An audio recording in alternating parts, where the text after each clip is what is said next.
তো চলে এসেছি আজকে আবার। আজকে বাসি জামাই ষষ্ঠী, বলেছিলাম আসবো, চলে এসেছি রেডি হয়ে। দেখতে পাচ্ছ কেমন লাগছে বলো। দুজনে রেডি হয়ে চলে এসেছি, শাড়ি পরে নিয়েছি আজকে। তো আজকে হচ্ছে বাসি জামাই ষষ্ঠী, কালকে শনিবার ছিল যে কারণে নিরামিষ ছিল। আজকে রবিবার।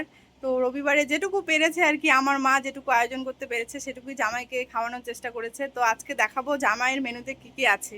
আজকেও কিন্তু জামাইকেই আগে খেতে দেওয়া হয়েছে, আমাকে দেওয়া হয়নি, যদিও আমি সব খাবার খাই না, আমার এখন খাবার খাওয়া বারণ আছে কিছু কিছু। তো দেখাই জামাইকে কি কি দেওয়া হয়েছে আর আমাকে কি কি দেওয়া হয়েছে। আচ্ছা, কেমন খাচ্ছিস? কি খাচ্ছিস এখন? ইলিশ।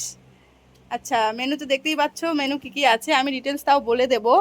আর এটা হচ্ছে জামাইয়ের থালা, জামাই খাচ্ছে। আর এটা হচ্ছে আমার থালা, দেখতেই পাচ্ছ আমি খাচ্ছি, জামাই খাচ্ছে। হ্যাঁ। তো এ নিয়ে কিছু বক্তব্য বল, তোর কিছু বলার আছে। আজ কিন্তু আমার প্রচুর হিংসে হচ্ছে যে এই বাড়িতে আমার কোনো দাম নেই, এই বাড়িতে জামাইয়েরই দাম বেশি, আমার কোনো দাম নেই। আমি স্টিলের থালাতে খাচ্ছি, জামাই খাচ্ছে কাঁসার থালাতে। জামাইয়ের কত কিছু মেনু দেখতে পাচ্ছ, আমার এই মাত্র এইটুকু। যাই হোক, জামাই ষষ্ঠী বলে কথা, আজকে জামাইয়ের দিন। তো দেখতে পাচ্ছ তোমরা। তো আজকে রাখলাম, তোমাদের যদি ভিডিও ভালো লাগে, তো এরকম মজার মজার ভিডিও, তো তোমরা কমেন্ট করো, অবশ্যই আসবে ভিডিও। তো টাটা।